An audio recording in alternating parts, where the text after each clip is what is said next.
Meus queridos, meus preciosos, pode se assentar, nós estamos nesse ciclo de consolidação e eu estou vendo assim com muita fé, realmente com o coração tão alegre daquilo que Deus já está fazendo. Não aquilo que Deus vai fazer, mas daquilo que Deus já está fazendo. Então, esse ato assim de realmente de nós conduzirmos as pessoas à palavra, a comer da presença de Deus, a se alimentar do Senhor. Esse ato que todo líder, discipulador, deve mesmo ser um canal, conduzindo as pessoas ao coração de Deus, as ovelhas a permanecerem firmes no Senhor. Isso fala desse tempo de consolidar, de edificar as pessoas ao ponto de ver elas realmente solidificadas em Deus. Eu gostaria de ver, porque diz que você vê na sua descendência, não nos seus filhos, mas nos seus netos. Eu gostaria muito de ver, na minha geração, netos fortes, netos valentes em Deus. Por que eu estou falando nisso? Que é uma alegria do nosso coração, ver pessoas caminhando para Jesus, ver pessoas amadurecendo, ver pessoas assumindo posições e voz de comando, voz de liderança. E nós, como pais espirituais, essa é a nossa direção. Esse é o nosso chamado como igreja. Ver realmente as pessoas crescendo em Deus, porque nós temos um modelo. E o nosso modelo Jesus, Ele cuidou. Nosso modelo Jesus, Ele pastoreou. Nosso modelo Jesus, Ele ensinou. Ele consolidou os seus discípulos. Então, o nosso tema da palavra de hoje é por que consolidação? Por que consolidar alguém? Por que que isso deve ser feito? E nós vamos ver através das atitudes que Jesus e os seus discípulos, eles tiveram, tanto na teoria como na prática. Então diga comigo, na teoria e na prática. Glória a Deus. Então o nosso primeiro ponto aqui é consolidação na teoria. Então teoria, ela fala desse conhecimento que a pessoa obtém através do ensino. Então ela vai lá, senta, né? Hoje está começando uma turma aqui de nova criatura, glória a Deus por isso, parabéns pela mobilização dos nossos queridos líderes, né, Wellington? Turma lá está cheia de frutos, que bom por isso, que bom pelo trabalho, pelo seu trabalho, estamos muito felizes por isso, parabéns. A teoria vem antes da prática, não é? Então, o ensino que você recebe, em primeiro lugar, ele é um ensino teórico. E os discípulos de Jesus, eles receberam ensino de Jesus. Então, diga comigo, Pedro e João. Então, Pedro e João são os personagens aqui desse ensino, dessa palavra. Antes mesmo aqui, né, dos discípulos cumprirem a grande comissão, curarem pessoas, realmente se reproduzirem na vida de outros, os discípulos, eles passaram pela escola de Jesus. Eles sentaram na carteira da escola de Jesus. E isso fala de um processo que deve acontecer no nosso coração. A palavra discípulo significa aluno. Então anota aí, a palavra discípulo significa aluno. Realmente eles passaram pela escola da fé, eles passaram pela escola da palavra e os ensinos de Jesus. E um dos ensinos de Jesus, Mateus 5, 11 e 12, olha, uma das coisas, das várias e preciosas palavras que Jesus falou. Bem-aventurados, Mateus 5, 11 e 12. Bem-aventurados serão vocês, quando por minha causa os insultarem, os perseguirem e levantarem todo tipo de calúnia contra vocês. Alegrem-se e regozijem-se, porque grande é a sua recompensa nos céus, pois da mesma forma perseguiram os profetas que viveram antes de vocês. Então lá na escola de Jesus, ele falou para os discípulos deles, meus filhos, meus queridos e preciosos discípulos, vocês vão ser perseguidos, vocês vão passar por tempos difíceis, vocês realmente vão enfrentar, vão ter muitas bênçãos, vão presenciar milagres, vão ver coisas maravilhosas acontecendo através do evangelho, porém, vocês vão ser perseguidos. E no dia da perseguição, a atitude do coração de vocês não deve ser de tristeza, deve ser de alegria. Então Jesus falou, alegrem-se em dias como esse, em dias difíceis como esse. Então esse ensino, ele é muito importante. A instrução, ela entra primeiro. Lá no curso de como criar seus filhos, nós ensinamos, eu aprendi assim, que eu não corrijo os meus filhos sem antes os instruir. Então, por exemplo, se eu saio de casa e de alguma forma eu falo assim, no ensino um dos meus filhos assim, olha filha, nós vamos em tal lugar, e quais são os nossos combinados? A gente tem, né, combinados ali. Mas eu não posso corrigir a Esté se não estiver dentro dos combinados, porque senão, se eu for lá corrigir ela, principalmente com a vara, sem uma coisa que eu não a instruir, não vou estar sendo um bom pai nesse momento. Mas depois de instruir, dela saber os combinados, aí depois vem a questão das correções, assim, né? Então, tudo começa com a instrução. A instrução, então, Jesus aqui, em primeiro lugar, ele ensinou seus discípulos e tantas outras coisas, tantos outros ensinos. Mas eu estou construindo com vocês aqui uma coisa que veio na prática dos discípulos. Então, em primeiro lugar, consolidação na teoria, que é o que muitas vezes você aprende aqui no Tadel. A teoria, né? O ensino, a direção. Mas toda teoria deve entrar no campo da prática. Porque se eu ouvir e não colocar em prática, eu não vou ter resultados. É importante, então, saber da teoria para depois praticar. Amém ou não amém?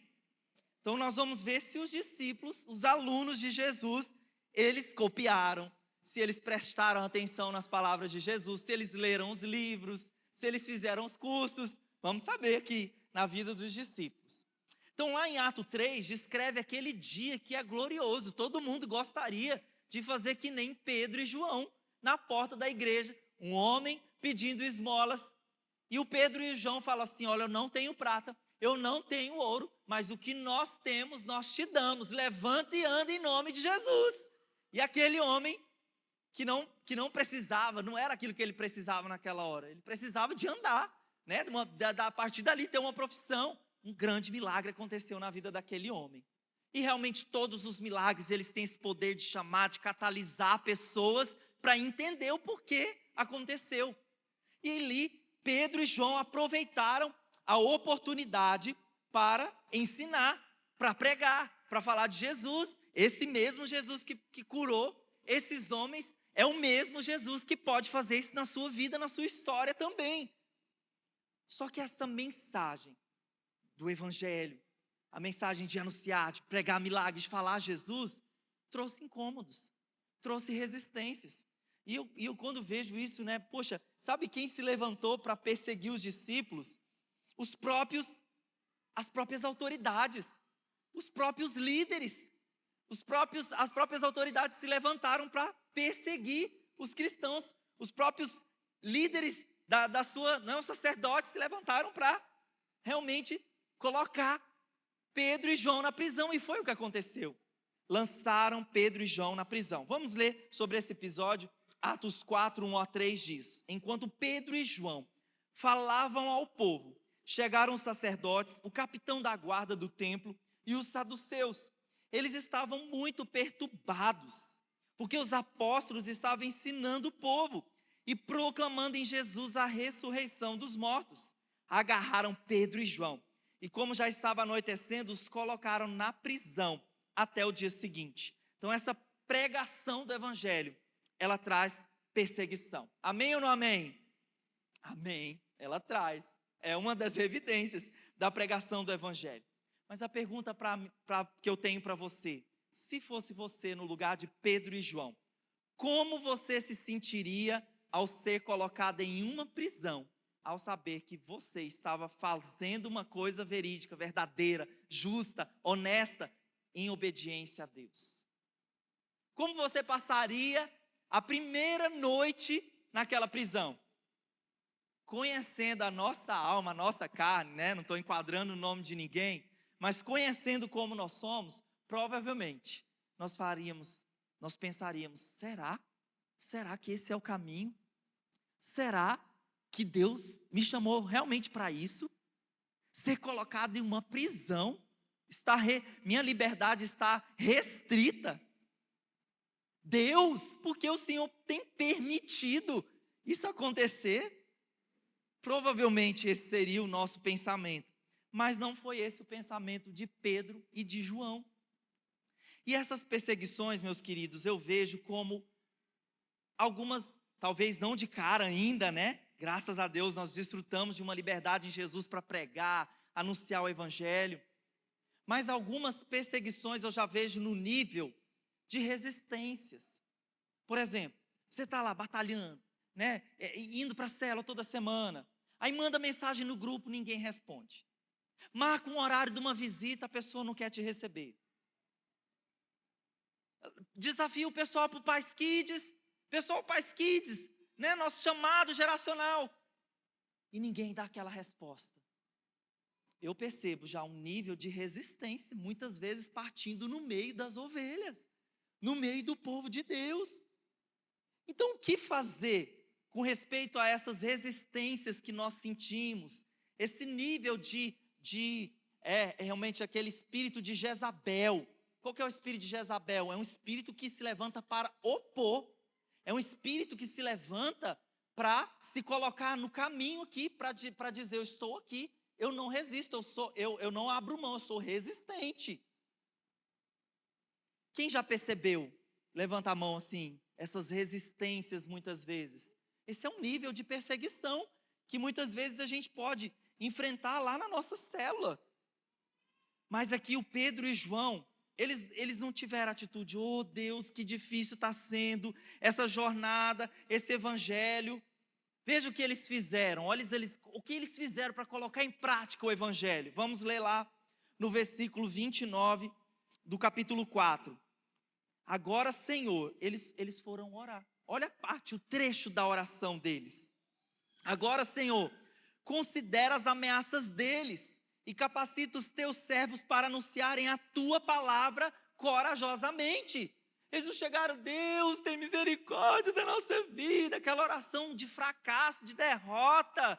Deus manda outro, envia outro. Não, eles falaram, Deus, considera essas ameaças, considera esses planos, porque, gente, as realidades que nós vivemos são realidades espirituais. Pode ser que em algum momento um irmão em Cristo muito precioso e amado está sendo usado pelas trevas para se levantar como um opositor da verdade, do avanço do reino. E diante dessas situações, o que devemos fazer? Se calar? Se conformar? Entregar os pontos? Não. Fazer como os discípulos fizeram aqui, colocando na prática. Eles oraram.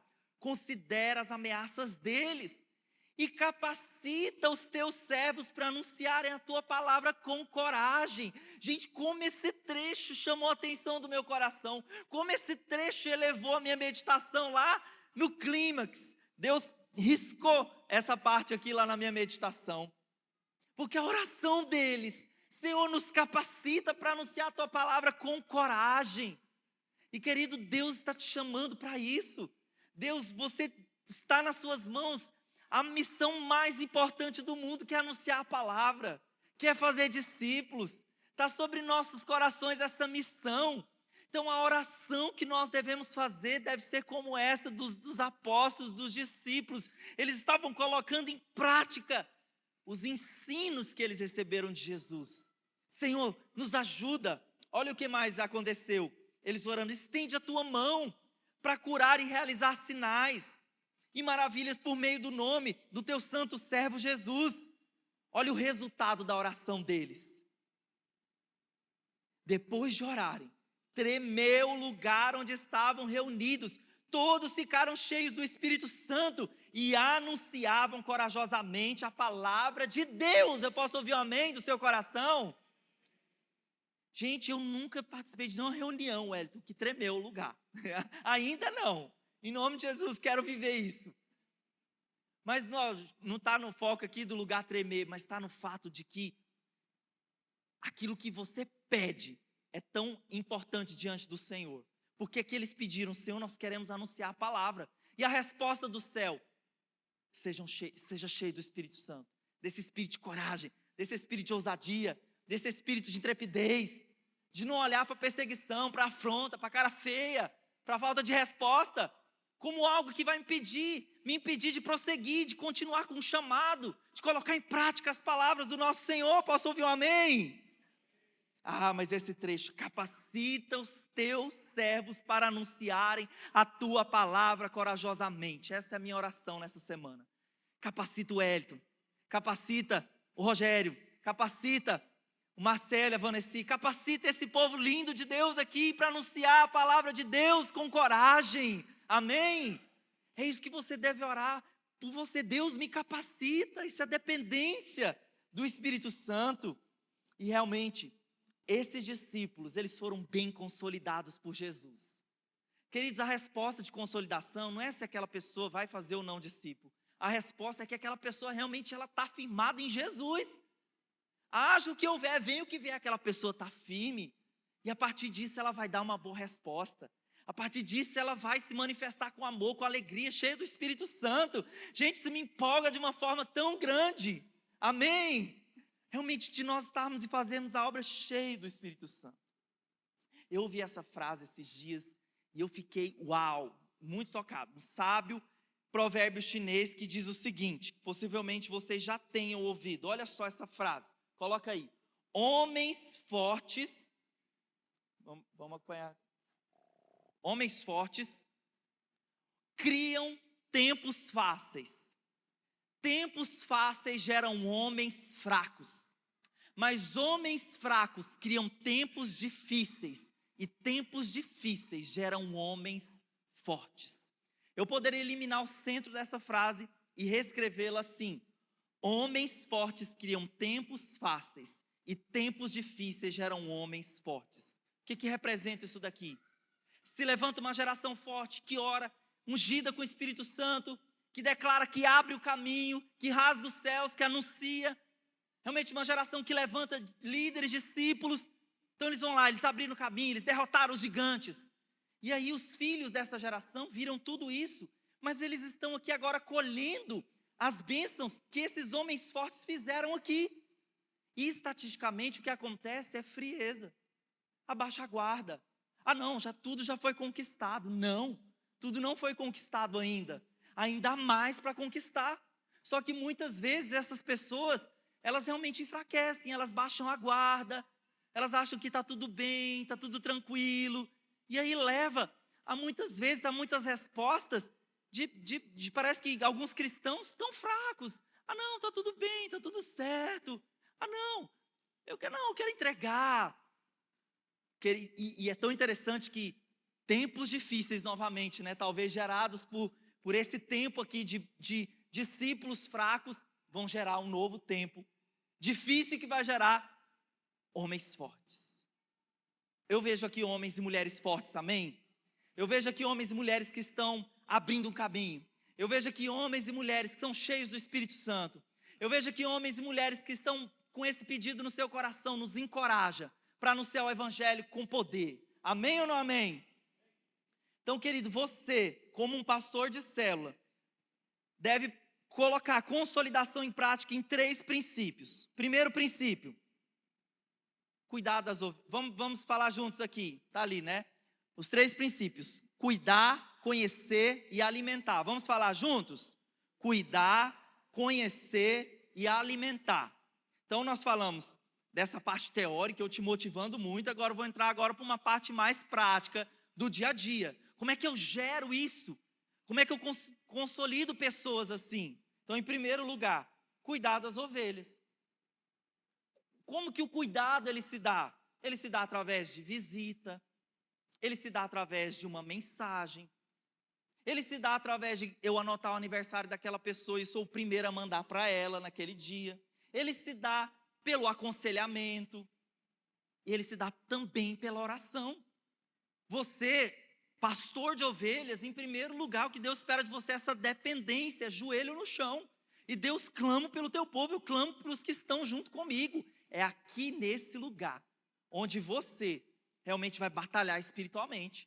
Onde você vai ver essas resistências. Deus, eu não aceito esse espírito que se levanta aí, qual seja lá o espírito, seja imoral, seja realmente de frieza, seja lá o que for. Mas você se levanta em Deus, e eu creio que o Senhor vai batalhar por você. Amém ou não amém? Você é um homem e uma mulher forte. Primeiro ponto, então, cuidar das ovelhas. Segundo lugar, conhecer as ovelhas. E isso fala desse pastoreamento. Diga assim comigo, pastoreamento. O pastoreamento. Então você sabe que nem todos hoje nós estamos discipulando, mas os que estão debaixo da nossa cobertura, eles precisam ser pastoreados. Você precisa conhecer as suas ovelhas. E conhecer se vem através de relacionamento, de tempo. As pessoas que eu conheço, eu realmente abro o coração para elas. Eu compartilho meu coração com elas. Elas compartilham o coração delas comigo. Conhecer. Então você não conhece ninguém da noite para o dia. É importante esse passo a passo, esse dia a dia. Saber das questões das pessoas, das lutas das pessoas. Procurar as ovelhas quando elas fogem do pasto. Então, tem pessoas na sua célula que nos últimos 3 meses, e essa é uma pergunta para esse ciclo, pessoas que se afastaram da tua célula, pessoas que estão com a frequência diminuída, assim, né? Está indo uma a cada 2, 4 mês. Se tem essas pessoas assim, Espírito Santo, traz à minha mente. São essas pessoas que eu preciso ir atrás, né? Alimentar elas, ir lá. Então, repita comigo: cuidar, conhecer, e o terceiro ponto aqui, alimentar. Essa consolidação que nós estamos falando, é a consolidação nos princípios da palavra, é o ensino da palavra, é o discipulado, é o alimento que eu realmente dirijo para fortalecer aquela pessoa, para que ela se reproduza. Então, quando a Luana estava grávida dos meus filhos, né, para eles nascerem saudáveis, era importante a Luana comer um pouco mais, porque o bebê exige isso de nós. De nós não, né? Da mulher. Então, para a reprodução, para a formação de novos discípulos, o alimento, não é só, querido, sentar para assim perguntar como está, mas realmente exercitando, perguntando qual livro você está lendo, qual parte da Bíblia você está lendo. Amém, glória a Deus, obrigado. Aí, ó, Carla, ó, os anjos de Deus aqui, ó.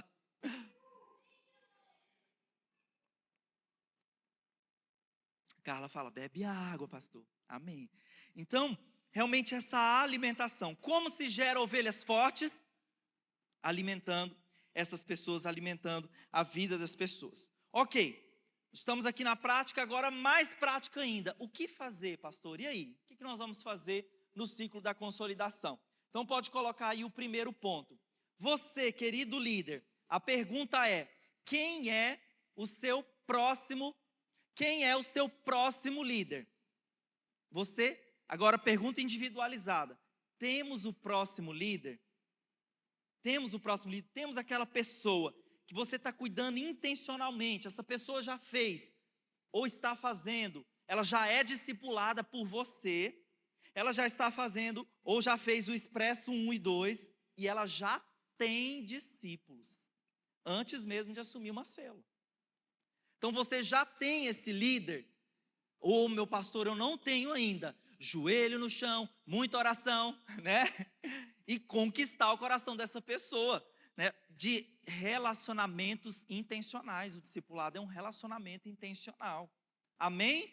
Quem é o seu próximo líder? Isso você precisa saber, porque nós estamos trabalhando para o ciclo de multiplicação a partir de outubro e novembro. Ou seja, as células que ainda, talvez nesse ano, não se multiplicaram, em outubro e novembro vai ser a época, né? A vez que juntos nós vamos celebrar esses frutos. Mas para chegar lá, você precisa ter esse líder, é sua missão de casa. São várias missões, assim, que atingem todos os tipos de público, de pessoas aqui da nossa igreja. A segunda pergunta, a segunda situação aqui é o pastoreamento. Cara, eu acho tão lindo ver nos grupos de vocês o pessoal tirando foto, fazendo o discipulado inicial. Então eles estão pegando ali que é aquele primeiro nível de pastoreamento, primeiro nível de discipulado. Aí o pessoal junta ou individualmente ou em grupo, e aí, online também, olha que ferramenta. E aí faz essa consolidação para pessoas novas ou pessoas que vieram de outra igreja, isso é muito precioso. Esse pastoreamento aí para essa pessoa que está começando. Um outro desafio de pastoreamento, esses cursos da Universidade da Família. Infelizmente o curso de Crawl já fechou as vagas, vai ficar para o próximo. Mas nós já temos ainda do adolescente, nós temos o curso de aliança. Então, esses cursos, eles são ferramentas para fortalecer a pessoa naquela área, em uma área específica. Então nós estamos abrindo aí, você não, desafio. Eu sei que aquela pessoa precisa crescer naquela área, porque ela já compartilhou comigo. Irmão, vou trilhar o passo, vamos lá, vamos fazer, vamos entrar lá nessa turma. Essa turma que começou hoje, né, de nova criatura. Para que essa turma? Consolidar os frutos, ensinar as pessoas os valores, a doutrina, né, da igreja, da Paz Church, para um grande batismo que nós queremos fazer no mês de outubro. E vai ser lá na nossa chácara, na nossa piscina, que a gente está fazendo uma piscina lá. Glória a Deus. Então vamos fazer um grande batismo, celebrar esses frutos. Para isso nós abrimos essa turma aqui. Ela é presencial, né, com o pastor Eibe ali ministrando no vídeo. Inclusive, também, talvez pessoas que não entraram nessa turma, mas alguém da tua célula pode fazer online, mas terminar até nessa época para o batismo. Uma outra forma de consolidar as pessoas, né? Realmente delas mostrando que elas nasceram de novo. Outra forma de nos consolidar na fé, os nossos cursos da Escola Ministerial Paz, que estão aí de forma online, disponíveis gratuitamente, ferramentas para o nosso crescimento na fé. Então, nosso desafio para os nossos líderes é realmente estar investindo tempo nesses cursos, fazendo esses cursos. Né? Os nossos amados supervisores também, se você talvez não concluiu a escola, seria muito importante você concluir a EMP, porque você é um influenciador. Né? Você pode também, através desses cursos, mobilizar pessoas, conduzi-las a um lugar de crescimento. Porque a pessoa pode pensar assim, mas a igreja não está oferecendo curso, a igreja não tem nada nessa área. Temos 12 cursos que falam de criação de filhos, de casamento, de finanças, de autoridade espiritual. Então, se eu desconheço essas ferramentas, como eu vou conduzir as pessoas à consolidação? E a última campanha que nós vamos fazer aqui para encerrar a palavra é uma campanha de visitação. Então, assim, esse pastor que visita, que vai atrás. Então, o que nós queremos, e os nossos supervisores agora nas reuniões vão compartilhar essa estratégia, mas a campanha é toda a igreja sendo visitada. Irmãos, o pastor de vocês, eu queria muito tomar café com todos vocês, inclusive minha agenda está aberta, você pode me chamar, não deixa o pastor ficar pedindo não, me chama, né? Mas o que nós queremos, que toda a igreja receba um líder na sua casa, que ore com ela, que conheça, que se aproxime mais. Nessas visitas eu sempre pergunto motivos de oração, eu sempre celebro ali com aquela família, ouço a história e me identifico com aquela pessoa. Então, né, nós temos vários pastores, vários líderes, só que essa missão da visitação, essa campanha, ela vai ser entre o líder de célula e o supervisor de setor. Nós, supervisores de área, nós vamos visitar pessoas que de repente se afastaram, pessoas que de repente esfriaram, né? Nossos supervisores de área, nós vamos ter esse foco. Inclusive, nos ajude com isso. Se tem alguém que você sabe se afastou, está frio, está um pouquinho, pode procurar a gente, chama, né, eu, Cristiano, o Wellington, porque nós queremos visitar essas pessoas para também fazer um link delas com a célula de vocês. Então, nós temos assim esses objetivos, viu que atinge a todos. Então, né, pastor, consolidação é só para os mais novos. Não, né, venha fazer os cursos, complete os cursos da igreja. Amém ou não amém? Deus abençoe.